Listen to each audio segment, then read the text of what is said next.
Imagine this. You walk into a hospital with chest pain. The doctor does tests. Tomorrow, you have your results and they tell you you need a surgery. You ask, what if I don't want?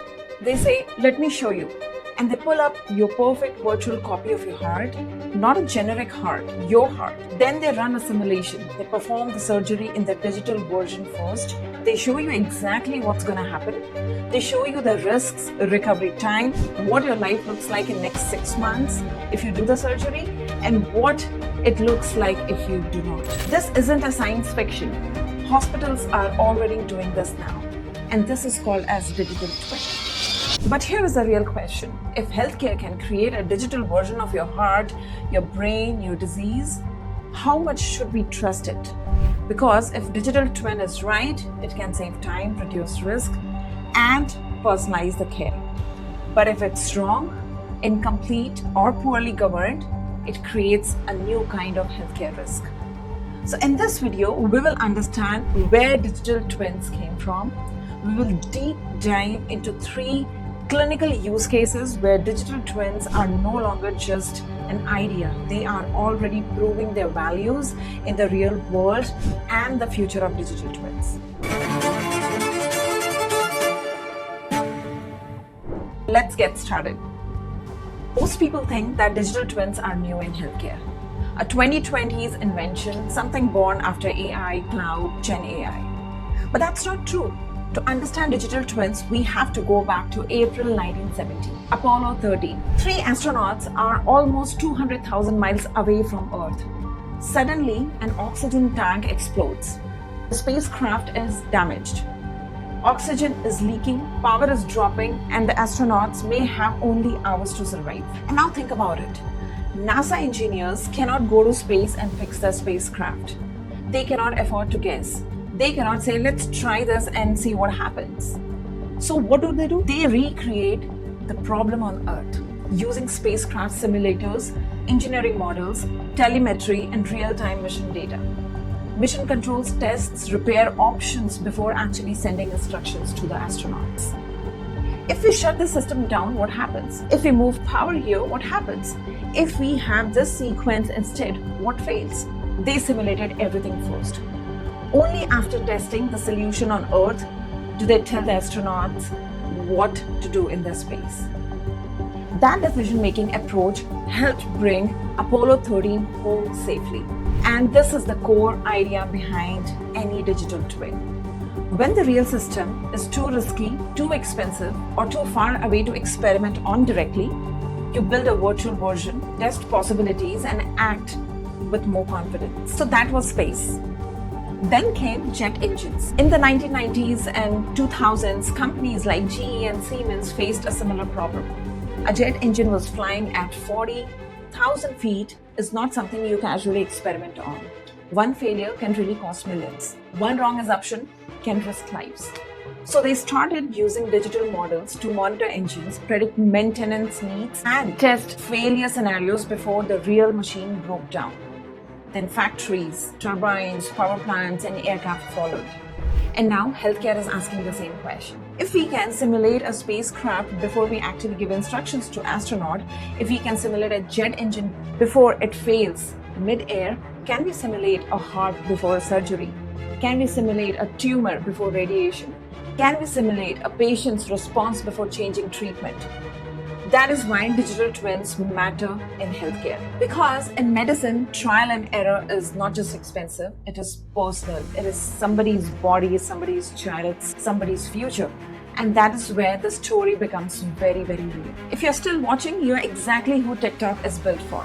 Hit subscribe because what I'm going to show you next, the 3 real clinical use cases, is more exciting than anything I have described so far. Let's start with one of the most time-critical situations in healthcare, sepsis. A patient comes into the ICU with a severe infection. Within hours, the body can start shutting down. Blood pressure drops, oxygen level change. Kidneys may start failing. The immune system overall reacts. And here is the scary part. In sepsis, doctors don't always have the luxury of time. Sepsis is one of the leading causes of death in hospitals. Some estimates show that it's about 1 in 3 patients who die in a hospital had sepsis during that hospitalization. Now imagine the pressure on the ICU team. They have to decide quickly, should we give more fluid? Should we change the antibiotic? Should we wait? Or will waiting make the patient worse? For decades, this has involved clinical expertise, guidelines, and constant monitoring. And yes, some of the level of trial and error. But in 2020, Mayo Clinic researchers tested a different idea. So what if instead of only watching the patient and reacting, we could create a digital twin of the sepsis patient? Data-driven model built from patients' real ICU information, vital signs, blood tests, oxygen levels, medications, fluids, medical history, and treatment responses. The model asks a very practical question. If this patient receives this treatment now, what might happen to him in the next few hours? That's powerful because in sepsis, you cannot safely test 5 different treatment paths on the real patient. But if you can test possibilities inside the digital model, it's great. In the original 2020 Mayo-linked study, researchers tested the model using 29 sepsis patients and 145 observations during the first 24 hours of ICU admission. That was not perfect AI. This is important. The result was promising early evidence. The model showed fair to good agreement depending on the treatment response being measured. And Mayo did not stop there.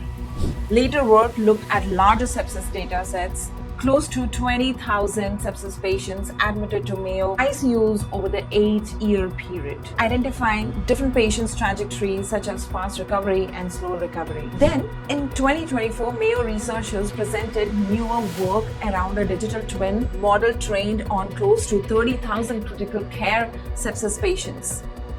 At 24 hours, the model was reported to predict 14-day mortality with 82% accuracy on Mayo patients and 78% accuracy on the external validation groups. Now let's pause here. This is a real promise of digital twins in critical care. The goal is not to replace the ICU doctor. The goal is to give the doctor another layer of foresight. But here is the honest part. This is still not routine bedside care in every ICU. It is still moving through validations, clinical workflow testing, physician trust, and regulatory questions. And that is exactly how we should understand digital twins in healthcare today. Not magic, not hype, but a serious move from reactive medicine towards simulation-supported decisions. In sepsis, where every hour can matter, that shift could be life-changing. Now let's move from emergency care to one of the most delicate areas in medicine, heart surgery on newborns and children with complex congenital heart defects. Imagine a baby born with a heart defect so complicated that there is no simple textbook answer. Holes between the chambers, blood flowing in the wrong direction, vessels positioned differently. Traditionally, surgeons study CT scans, MRI images, clinical reports.